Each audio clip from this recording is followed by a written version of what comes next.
बेबस और शर्मिंदा महसूस करे। ताहुन एक बार फिर हॉबिन से कहता है अपना यूट्यूब चैनल मुझे दे दो, और फिर जैसे कि कुछ हुआ ही ना हो वो 50 सेंट्स की मांग करता है।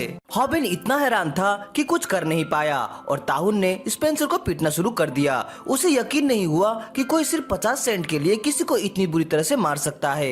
वो आदमी फिर से उनका यूट्यूब चैनल मांगता है, लेकिन स्पेंसर देने से इनकार कर देता है क्योंकि उस चैनल में उन्होंने काफी मेहनत की थी। हॉबिन बीच बचाव की कोशिश करता है, लेकिन ताहुन उसे धमका देता है और जबरदस्ती चैनल मांगता है। हॉबिन को ताहुन की मौजूदगी से ही डर लगने लगता है। उसे लगता है कि अगर वो ताहुन से भिड़ेगा तो उसकी किक और पंच किसी भी काम के नहीं होंगे। उसे साफ लगने लगता है कि वो हार जाएगा, इसलिए वो चैनल देने को तैयार हो जाता है। सभी लोग हैरान रह जाते हैं और ताहुन उसे थप्पड़ मार देता है।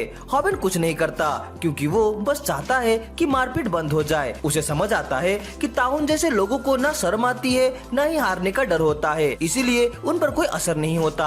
इसके बाद हॉबिन स्पेंसर को अस्पताल ले जाता है क्योंकि ताहुन की एक ही किक से उसकी कुछ पसलियां टूट गई थी।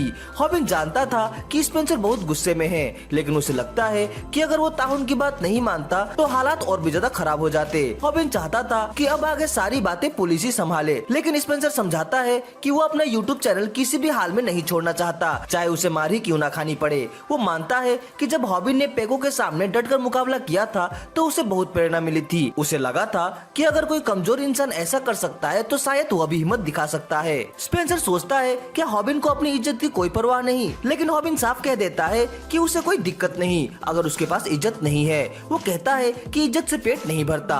पेको तो बस एक गुंडा था, लेकिन ताहुन एक प्रोफेशनल है। हॉबिन मानता है कि वो डरा हुआ है क्योंकि ताहुन ने उन हमलों को बेअसर कर दिया जिसे सीखने में हॉबिन ने इतनी मेहनत की थी। हॉबिन बस ये नहीं चाहता कि उसे चोट लगे। वो माफी मांगता है क्योंकि उसे समझ नहीं आता कि और क्या कर सकता है। गेल स्पेंसर से मिलने आती है। स्पेंसर मुस्कुराकर बात करता है और मजाक करता है कि अगर उसकी हालत अच्छी होती तो वो ताहुन से बदला ले लेता, लेकिन जैसे ही गेल बैठने लगती है स्पेंसर कहता है कि वो बहुत थका हुआ है और कुछ देर अकेला रहना चाहता है ताकि